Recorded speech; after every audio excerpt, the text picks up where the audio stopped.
श्री शिवाय नमस्तुभ्यम। आप सभी को माघ मास के प्रदोष व्रत की ढेरों शुभकामनाएं। माघ कृष्ण प्रदोष व्रत किस दिन है, विधि क्या रहेगी, माघ के मास में जो प्रदोष व्रत आता है उसमें क्या भिन्नता है, कैसे पूजा करनी चाहिए, क्या भगवान शंकर को अर्पित करना चाहिए, पूजा की विधि, प्रदोष काल का समय, शुभ मुहूर्त और संकल्प कैसे लेना चाहिए, ये संपूर्ण जानकारी आपको इस वीडियो के माध्यम से प्रदान की जाएगी। और सबसे महत्वपूर्ण बात, व्रत के नियम क्या रहेंगे, किन नियमों का पालन करना आपके लिए आवश्यक रहेगा, उन नियमों की जानकारी भी आपको दी जाएगी। क्योंकि कोई भी व्रत यदि आप करते हैं वो फलीभूत तभी होता है जब व्रत को नियमों के अनुसार किया जाए। केवल भूखे रह लेना व्रत करना नहीं होता। व्रत एक साधना है जिसमें पूरा 24 घंटे के कुछ नियम होते हैं। उन नियमों का पालन आपको करना चाहिए, तभी उसका पुण्य फल आपको प्राप्त होता है। ये संपूर्ण जानकारी आपको इस वीडियो के माध्यम से प्रदान की जाएगी। आप देख रहे हैं देवभूमि ज्योतिष संस्थान का प्रतिष्ठित YouTube चैनल देवभूमि धार्मिक। भगवान शंकर की कृपा प्राप्त करने के लिए, व्रत की सफलता के लिए और अपनी सभी मनोकामनाओं की पूर्ति के लिए कमेंट बॉक्स में अवश्य लिखें जय शिव शंकर या ओम नमः शिवाय। भगवान का मंत्र जब भी लिखा जाता है तो विज्ञान भी ये मानता है कि उससे एक सकारात्मक ऊर्जा उत्पन्न होती है, ऊर्जा का प्रवाह होता है और वह सकारात्मक ऊर्जा आपके जीवन में सकारात्मक परिवर्तन लेके आती है, दुखों का अंत होता है। इसीलिए आपको अवश्य ही जय शिव शंकर या ओम नमः शिवाय लिखना चाहिए। आइए जानकारी आरंभ करते हैं। देखिए, यूँ तो प्रत्येक माह 2 प्रदोष व्रत आते हैं, एक कृष्ण पक्ष में एक शुक्ल पक्ष में। परंतु जो आने वाला प्रदोष व्रत है ना, जनवरी का ये दूसरा प्रदोष व्रत होगा, परंतु माघ मास का पहला ही प्रदोष व्रत है। माघ मास की महिमा बहुत अद्भुत है। आप में से बहुत से महनीय जन जानते होंगे, बहुत से लोग आप में से माघ स्नान भी कर रहे होंगे और माघ महात्म्य भी सुन रहे होंगे। माघ मास में जो व्रत और त्योहार आते हैं उनका फल अधिक होता है। इसीलिए ये जो प्रदोष व्रत है इसकी महिमा भी बहुत अद्भुत है, इससे प्राप्त होने वाला फल भी बहुत अधिक है। और बहुत लंबे समय बाद, देखिए, इस जो आने वाले प्रदोष व्रत की जो सबसे अच्छी बात है वो ये कि बहुत लंबे समय बाद ये एक ऐसे दिन पड़ रहा है जिस दिन भगवान शंकर की 2 रूप में पूजा की जाती है। इस दिन बड़ा मुश्किल से ये संयोग बनता है जिस दिन इस बार प्रदोष व्रत पड़ रहा है। ये बताएंगे आपको कि क्या दिन रहेगा, वो क्या तिथि रहेगी, क्या वार रहेगा, इसकी जानकारी आगे देंगे। परंतु ये इस बार बहुत अद्भुत संयोग है और बड़ा कम बनता है, इसलिए आपको इस प्रदोष का व्रत तो करना ही चाहिए। साथ ही आपको ये भी बताएंगे कि ये संयोग किस प्रकार से आपकी इच्छा पूर्ति का कारण बनता है, तो वो भी आपको जानकारी इस वीडियो के माध्यम से हम आगे प्रदान करेंगे, जब आपको बताएंगे कि ये किस दिन पड़ रहा है। अभी बात करते हैं कि जब प्रदोष का व्रत आप करते हैं ना, तो मनोकामनाएं कैसे पूरी होती हैं, पूजा विधि क्या होगी और संकल्प कैसे आपको करना चाहिए। प्रदोष व्रत आपकी सभी मनोकामनाओं को पूरा करने के लिए किया जाता है। इस व्रत का जो प्रभाव होता है ना, वो उस पे पड़ने वाले वार के अनुसार होता है। अर्थात किस वार को यह प्रदोष पड़ रहा है उसके अनुसार उसका फल होता है। प्रदोष व्रत पुत्र प्राप्ति के लिए भी किया जाता है, संतान प्राप्ति के लिए भी किया जाता है, धन धान्य की प्राप्ति के लिए भी किया जाता है, रोजगार आदि के कार्यों को प्राप्त करने के लिए भी किया जाता है, अच्छे स्वास्थ्य निरोगी काया के लिए भी किया जाता है, किसी की नौकरी नहीं लग रही हो तो उसके लिए भी किया जाता है। इस प्रकार से ये जो प्रदोष का व्रत है ना, ये आपके किसी भी प्रकार का कष्ट क्यों ना हो उसको दूर करता है। सभी कष्टों को दूर करने के लिए प्रदोष का व्रत किया जाता है। प्रत्येक प्रदोष की कथा अलग होती है, जिस वार को वो पड़ रहा होता है उस वार के अनुसार ही उसकी कथा है। तो इसीलिए आपको प्रत्येक प्रदोष की कथा सुननी चाहिए जो आपके इसी चैनल पर सुनाई जाती है। अब बात करते हैं कि आपको सुबह क्या करना है। तो जिस दिन प्रदोष का व्रत है उस दिन आपको सुबह सूर्योदय से पहले अवश्य ही उठ जाना है। उठने के बाद स्नान आदि करके सबसे पहले आप व्रत का संकल्प करेंगे। देखिए, आज के समय में क्या है ना कि देखिए, लोगों का जो शेड्यूल है वो ऐसा होता है कि बहुत कम समय होता है उनके पास, उन्हें जल्दी जल्दी सारे काम करने होते हैं, ऑफिस के लिए भी निकलना होता है। तो ऐसे में क्या करें कि आप सुबह उठ के घर पर ही व्रत का संकल्प कर लें और घर पर ही भगवान का पूजन कर लें। आपके पास तस्वीर तो होगी ही, सभी घरों में आजकल भगवान शंकर की तस्वीर प्रतिमा तो मिल ही जाती है। तो आपको वहां बैठ के सूक्ष्म पूजा करनी होती है और साथ ही संकल्प करना होता है, वो विधि आपको बताते हैं। सूक्ष्म सामग्री होगी उसको पहले एकत्र कर लीजिएगा। देखिए, एक लोटे में जल लीजिएगा, जल से पहले थोड़ा उसमें गंगा जल डालिए, उसके बाद उसको लोटे को जल से भरिए। उसमें एक कुशा डाल लीजिए, या कुशा नहीं है तो पुष्प डाल लीजिए। थोड़े खुले फूल ले लीजिए, फूलों की माला मिलती है तो बहुत अच्छा है। धूप होनी चाहिए, दीपक होना चाहिए घी का। नैवेद्य के रूप में अर्पित करने के लिए कोई मिठाई हो तो उत्तम है, अन्यथा आप फल भी रख सकते हैं, और कुछ भी ना हो तो मिश्री भी अर्पित कर सकते हैं। ये सारी सामग्री आप एक थाली में लगा लीजिए। आसन लगाइए, उत्तर दिशा की ओर मुख करके बैठ जाइए। भगवान शंकर की प्रतिमा या तस्वीर जो आपके पास है ना, सबसे पहले उनकी स्थापना करेंगे। आपके पास कोई चौकी है तो उस पर भगवान की तस्वीर रख के पूजन कर सकते हैं, अन्यथा आप पृथ्वी पर रख कर भी पूजन कर सकते हैं।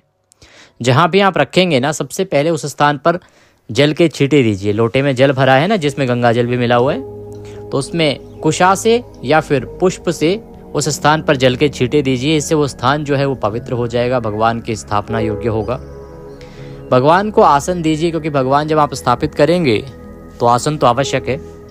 आसन के रूप में वहाँ पर पुष्प रख दीजिए, पुष्प बिखरा दीजिए, उसके ऊपर भगवान की प्रतिमा को या तस्वीर को स्थापित कीजिए। अब आप सबसे पहले व्रत का संकल्प करते हैं। संकल्प करने के लिए अपने सीधे हाथ में जल लीजिए। 1 रुपए का सिक्का दक्षिणा के रूप में कम से कम रखिए। 3 बार बोलिए ओम श्री विष्णु, ओम श्री विष्णु, ओम श्री विष्णु। अपना नाम, अपना गोत्र, जिस स्थान पर बैठकर आप संकल्प कर रहे हैं वहां का मकान नंबर, क्षेत्र का नाम, शहर का नाम।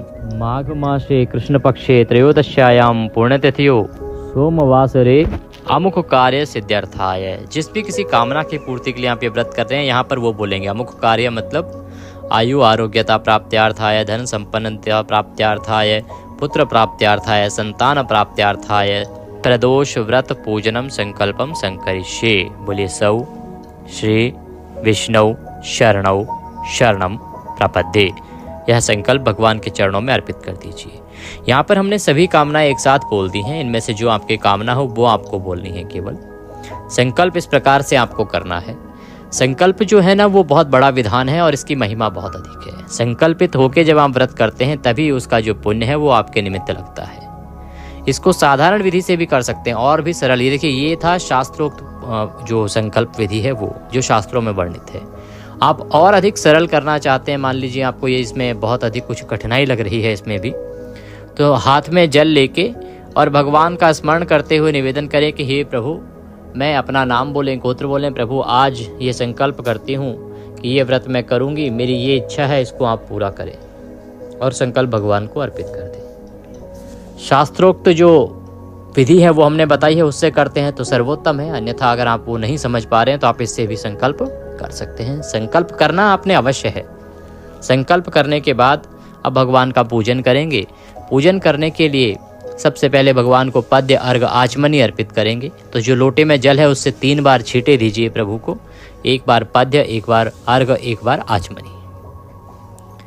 इसके बाद भगवान को तिलक लगाइए। गणेश जी साथ में हैं तो गणेश जी को भी तिलक लगाइए, माता पार्वती को भी तिलक लगाइए।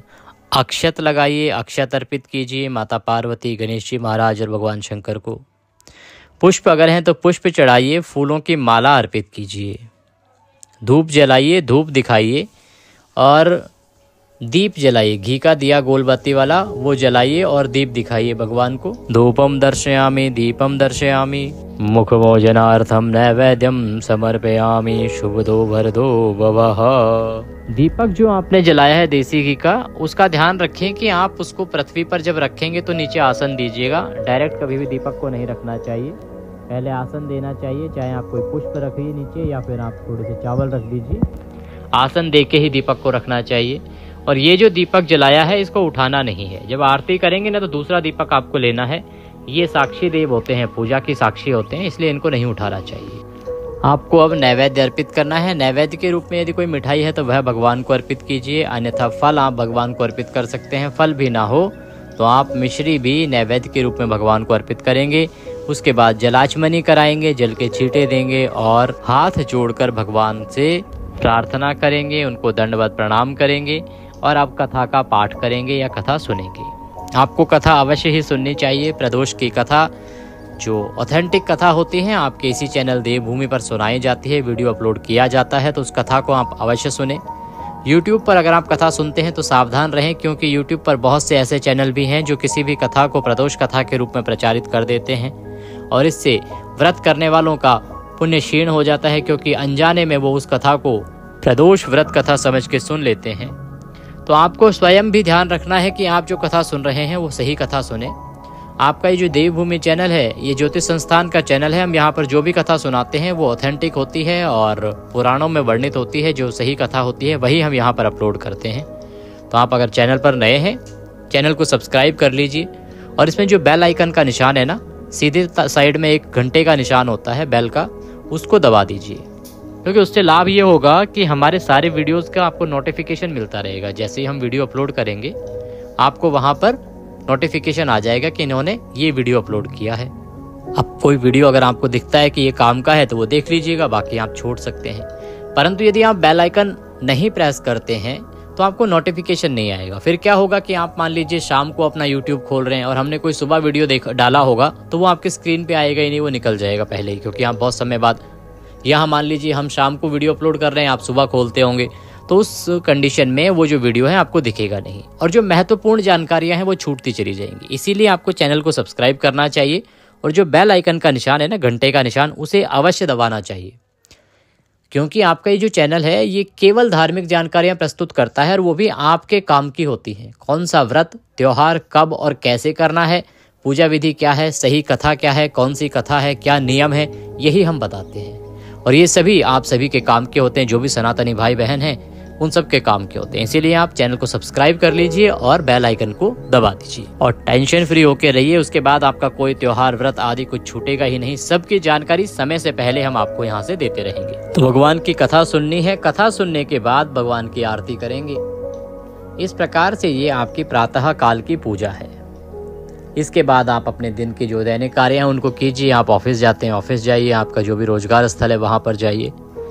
बस ध्यान रखिएगा कुछ नियमों का, शुद्धता का ध्यान रखना है, शालीनता का ध्यान रखना है, किसी पर क्रोध नहीं करना है, किसी का अहित नहीं करना है, किसी के प्रति द्वेष की भावना नहीं लानी है, किसी से घृणा नहीं करनी है, किसी को छोटा नहीं दिखाना है, नीचा नहीं दिखाना है और अपशब्दों का प्रयोग नहीं करना है। कुल मिला के किसी का भी बुरा नहीं करना है। ब्रह्मचर्य का पालन करना है। ब्रह्मचर्य का नियम बहुत बड़ा नियम है। मन से तन से आपको ब्रह्मचर्य का पालन करना है। मानसिक शुद्धि भी उतनी ही महत्वपूर्ण है जितनी कि आपकी तन की शुद्धि, इसलिए मानसिक रूप से भी आपको शुद्ध रहना है। इन नियमों का पालन करते हुए आप पूरा दिन व्यतीत कीजिए। सायंकाल को जो प्रदोष काल का समय होता है ना, उसमें प्रदोष के व्रत की विशेष पूजा की जाती है। तो अगर संभव हो तो प्रदोष काल में पूजा आप अवश्य करें। नहीं संभव हो पाता है तो आप जैसे घर पे आपने पूजा कर लिया है वैसे ठीक है, जहां भी आप हो वहां पर मानसिक पूजा कर सकते हैं। देखिए आप क्या ऑफिस से लेट आते हैं, प्रदोष काल का समय क्या होता है, सूर्यास्त से 45 मिनट पहले और सूर्यास्त के 45 मिनट बाद का जो समय है, ये समय प्रदोष काल का समय कहलाता है। इसमें सायंकाल के प्रदोष काल का जो समय है, इसमें प्रदोष व्रत की पूजा की जानी चाहिए। इसका बहुत अधिक फल है और यही विधान भी बताया गया है कि प्रदोष काल में भगवान शंकर के प्रदोष व्रत की जो कोई पूजा करता है उसे संपूर्ण मनोकामनाएं पूरी होती हैं और उसके सभी पाप नष्ट होते हैं तथा भगवान शंकर उससे प्रसन्न होते हैं। अब ऐसे में मान लीजिए कि शाम को आपका ऑफिस होता है, किसी कारणवश आप प्रदोष काल के समय में नहीं जा पाते हैं घर पे या मंदिर, उस अवस्था में आप क्या करें? उस अवस्था में आप मानसिक पूजन करेंगे। सूर्यास्त का समय आपको पता होगा ही और आप चैनल को सब्सक्राइब कर लेंगे तो आपको प्रत्येक प्रदोष व्रत के दिन प्रदोष काल का समय क्या है वो भी पता लग जाएगा। तो उस प्रदोष काल के समय के बीच में आप अगर ऑफिस में भी हैं तो अपने जूते निकाल दीजिएगा, जो भी आपने पैरों में पहने हैं चप्पल जूते, वो निकाल के हाथ धो लीजिएगा। हाथ धो के और उसके बाद स्थान पर बैठ के भगवान को स्मरण कीजिएगा, भगवान शंकर को स्मरण कीजिएगा। 2 मिनट का समय निकालिएगा, एकाग्रचित होकर भगवान से मानसिक पूजन कीजिएगा कि आप भगवान के शिवालय में हैं, भगवान को जल अर्पित कर रहे हैं, पंचामृत अर्पित कर रहे हैं, पुनः जल अर्पित कर रहे हैं और उसके बाद भगवान को श्रृंगार कर रहे हैं, भस्म लगा रहे हैं, बिल्व पत्र अर्पित कर रहे हैं, भांग धतूरा आदि अर्पित कर रहे हैं और भगवान का इस प्रकार से श्रृंगार करके पूजन कर रहे हैं, कथा पढ़ रहे हैं और आरती करके भगवान को प्रणाम कीजिएगा। ये मानसिक पूजा है। आप बैठे हैं ऑफिस में या जिस भी किसी क्षेत्र पर, लेकिन मन से आप मंदिर में हैं और भगवान का पूजन कर रहे हैं, दंडवत प्रणाम कीजिएगा। इस प्रकार से ये जो पूजा है ये शास्त्र अनुसार पूजा है। यदि कभी किसी कारण आप मंदिर न जा पाए तो मानसिक पूजन को भी शास्त्रों में बताया गया है। आप इस विधि से भी अगर पूजन कर लेते हैं एकाग्रचित होकर तो वह भी आपके लिए पुण्य फलदायी होता है। और अगर आप प्रदोष काल के समय में मंदिर जा पाते हैं तो बहुत ही उत्तम है। मंदिर नहीं जा पाते हैं तो आपके घर में यदि शिवालय आपने बना के रखा है, शिवलिंग की स्थापना कर रखी है तो वो बहुत अच्छा है। आप घर में भी पूजन कर सकते हैं, आवश्यकता नहीं है कि मंदिर ही जाएं। करना क्या होगा आपको, देखिए सबसे पहले तो आपको पंचामृत बनाना है। कच्चा दूध, दही, घी, शहद, शक्कर और ये 5 जो चीजें हैं इनको मिला लीजिए, इससे पंचामृत बना लीजिए। सबसे पहले भगवान शंकर को जो शिवलिंग है, शिवलिंग पर शुद्ध जल से स्नान कराइए, अभिषेक कराइए, फिर पंचामृत से अभिषेक कराइए और फिर पुनः शुद्ध जल से अभिषेक कराइए। आप अभिषेक करा रहे हैं उस समय आप बोलते रहिए ओम नमः शिवाय, ओम नमः शिवाय, ओम नमः शिवाय, ओम नमः शिवाय। ये मंत्र का आप जाप करते जाइए। इसके बाद भगवान को चंदन लगाइए, चंदन लगा के अक्षत अर्पित कीजिए, फूलों की माला पहनाइए, पुष्प अर्पित कीजिए, भस्म लगाइए, बिल्व पत्र अर्पित कीजिए। बिल्व पत्र अर्पित करने का तरीका होता है कि बिल्व पत्र की जो चिकनी सतह होती है वह भगवान शंकर को छूनी चाहिए। इस प्रकार से वह अर्पित कीजिए। भांग धतूरा आदि अर्पित कीजिए, भगवान को प्रणाम कीजिए। बैठ के अब आप कथा पढ़िए या कथा सुनिए, उसके बाद भगवान की आरती कीजिए। ये विधि है जिसको आपको सायंकाल के प्रदोष काल के समय में अपनाना चाहिए। इस विधि से आपको पूजन करना चाहिए। उसके बाद आप फल आहार कर सकते हैं। वैसे तो फल आहार करना चाहिए, परंतु कुछ लोग जो हैं इस दिन अन्न आहार भी शाम के समय कर लेते हैं और शाम को ही व्रत खोल लेते हैं। दोनों ही विधियां प्रचलित हैं, जो आपको उचित जान पड़े या जो आपका शरीर जिसमें सामर्थ्यवान हो, क्योंकि सबका स्वास्थ्य का हालात एक जैसा नहीं होता। जैसे आपसे बन पड़े वैसे आप कर सकते हैं। अगर आप फलाहार के साथ करते हैं तो वह उत्तम माना जाता है। अब बात करेंगे कि प्रदोष का व्रत है किस दिन, वार क्या पड़ेगा और प्रदोष काल का समय क्या रहेगा, शुभ मुहूर्त क्या रहेगा। अभी तक हमने बताया कि पूजन कैसे करना है, संकल्प कैसे करना है, नियम क्या है व्रत के, ये जानकारी आपने प्राप्त करी। देखिए जो प्रदोष का व्रत है ना, ये त्रयोदशी तिथि को किया जाता है। और त्रयोदशी तिथि को किस दिन किया जाता है, जिस दिन प्रदोष काल के समय में त्रयोदशी तिथि होती है और प्रदोष काल का समय सायंकाल को होता है। तो ये एक अकेली तिथि है या व्रत है जिसका निर्धारण शाम के अनुसार होता है, संध्या के अनुसार। बाकी सभी तिथियां आपने सुना होगा कि सूर्य के मुख से जब होती है तो वह मानी जाती है, परंतु प्रदोष का व्रत प्रदोष काल के अनुसार निर्धारित होता है। जिस दिन शाम के समय त्रयोदशी तिथि होगी उसी दिन आपको प्रदोष व्रत करना होता है। तो पंचांग के अनुसार त्रयोदशी तिथि का जो आरंभ हो रहा है वो हो रहा है 26 जनवरी को रात को 8:45 पर, और ये अगले दिन 27 जनवरी को रात्रि को 8:34 पर समाप्त होगी। ऐसे में इस बार संयोगवश उदया तिथि भी वही है और प्रदोष काल का समय भी उसी दिन है, और 27 जनवरी को प्रदोष का व्रत किया जाएगा। 27 को सूर्य के मुख से भी त्रयोदशी होगी और प्रदोष काल का जो सायंकाल का समय है वो भी इसी दिन 27 जनवरी को त्रयोदशी तिथि रहेगी। ये दिन रहेगा सोमवार का। तो जिस संयोग की हम बात कर रहे थे ना, सोमवार वैसे भी भगवान शंकर का वार है। बड़े लंबे समय बाद सोमवार को त्रयोदशी पड़ रही है और प्रदोष व्रत पड़ रहा है। इस व्रत को कीजिए, डबल महिमा रहेगी। सोमवार का पूजन भी होगा, सोमवार का व्रत भी होगा और प्रदोष का व्रत भी होगा। तो आप 27 जनवरी को प्रदोष व्रत कीजिएगा। अब बात करते हैं कि प्रदोष काल का समय क्या रहेगा।